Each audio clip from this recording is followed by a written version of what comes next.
இங்க சாரதா ஒரு பக்கம் ரொம்ப கோபத்தோட விஜய் கிட்ட டிமாண்ட் போட்டுட்டு இருக்காங்க.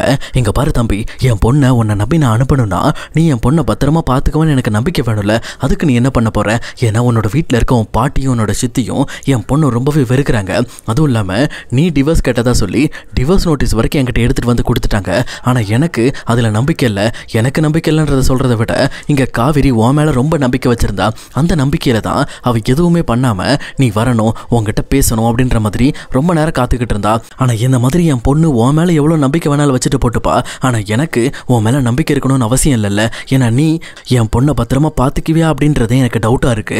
ஏன்னா நீ அக்ரிமெண்ட் மேரேஜ் பண்ணதுக்கு அப்புறம் அந்த விஷயம் எனக்கு தெரிய வந்ததுல இருந்து எனக்கு இந்த டவுட் இருக்குப்பா. நீ இன்னுமே என் பொண்ணு மேல உண்மையான அன்பு வச்சிருக்கியா அப்படிங்கிறத நான் தெரிஞ்சுக்கணும் அப்படின்னு சொல்லி சொல்றாங்க. உடனே இந்த பக்கம் விஜயுமே, இங்க பாருங்க ஏன் இப்படிலாம் பேசுறீங்க? சொல்லப்போனா நானும் காவிரி அக்ரிமெண்ட் மேரேஜ்ன்ட்டு பேருக்கு தான் பண்ணிட்டு இருந்தோம். நாங்க ரெண்டு பேரும் உண்மையான கணவன் மனைவியா வாழ ஆரம்பிச்சதுக்கு அப்புறம் நாங்க எதை பத்தியுமே யோசிக்கல. நாங்க ஒன்னா இருக்கணும்னு தான் ஆசைப்பட்டோம். ஆனா இடையில இந்த ராகினி வந்து தான் நிறைய பிரச்சனைகளை கிளப்பிட்டா. ஆனா அதுக்கப்புறம் அதையும் சமாளிச்சு நான் இங்க காவிரி கூட அட்டாச்சா தான் இருந்தேன். இன்னொரு பக்கம் காவிரியை கொடைக்கானல் கூட்டிட்டு போற அளவுக்கு நான் வந்து தயாராகிட்டு தான் இருந்தேன். ஆனா கடைசி நிமிஷத்துல தான் இங்க யமுனா பண்ண வேலையினால நீங்களும் பிரச்சனையை கொண்டு வந்துட்டீங்க வீட்டுக்கு. அதே நேரம் கையோட காவிரியும் கூட்டிட்டு போயிட்டீங்க.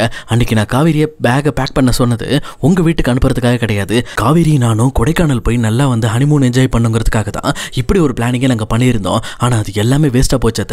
இப்போ என் வீட்டில் இருக்க என் பாட்டியும் சித்தியும் எனக்கு எதிராக என்ன வேணாலும் பண்ணிட்டு போட்டு, ஆனால் எனக்கு என் காவிரி முக்கியம். அதுலேயும் குறிப்பாக என் காவிரி வயிற்றில் இருக்க குழந்தை எனக்கு முக்கியம். அந்த குழந்தைக்காக நான் என்ன வேணாலும் பண்ணுவேன். அதனால நீங்கள் கவலைப்படாதீங்க. அப்படி என் வீட்டில் எல்லாரும் என்னை எதிர்த்தாலும் என் வீட்டையே விட்டுட்டு நான் என் மனைவியோட தனியாக வந்து வாழ்றதுக்கு தயாராகிட்டு இருக்கேன். அதுதான் என்னோட ஒரே முடிவு அப்படின்ற மாதிரி இங்கே சாரதா கிட்ட விஜய் சொல்கிறாங்க.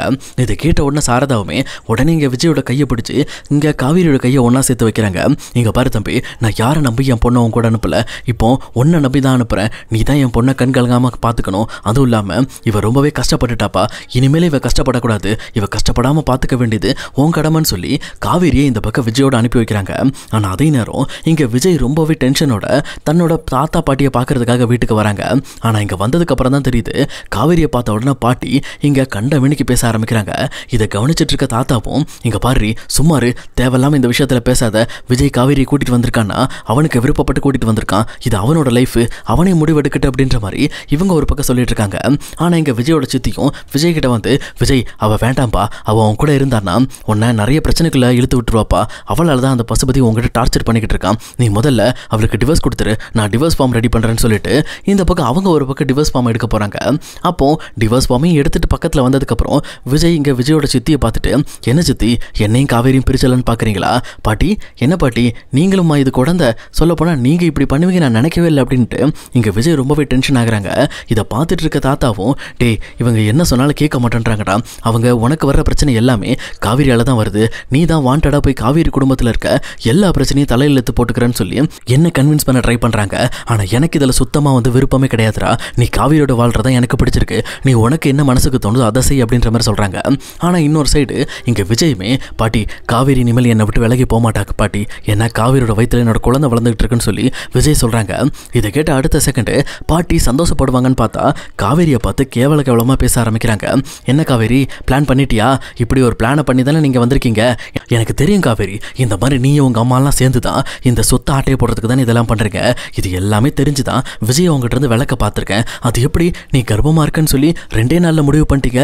இதுக்கு முன்னாடி அதை பற்றிலாம் யோசிக்கலையா அப்படின்ற மாதிரி இங்கே காவேரியை கேவலமாக பேச ஆரம்பிக்கிறாங்க.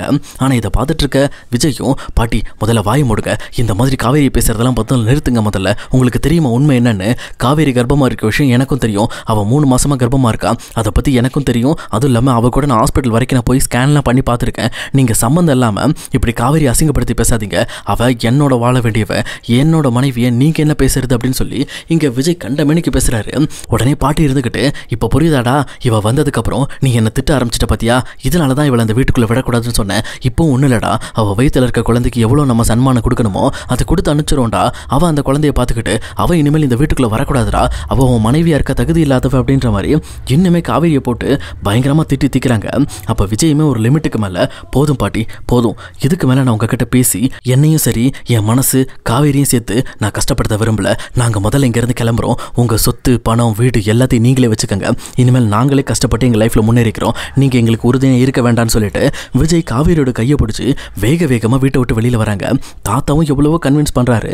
ஆனால் விஜயுமே இல்லை தாத்தா, நான் காவிரியோட இந்த வீட்டை விட்டு போகிறது தான் சரின்னு சொல்லிட்டு அவங்களும் இந்த வீட்டை விட்டு வெளியில் போகிறாங்க. இதை பார்த்துட்டு இருக்க பாட்டிக்கு ஒன்றுமே புரியலை.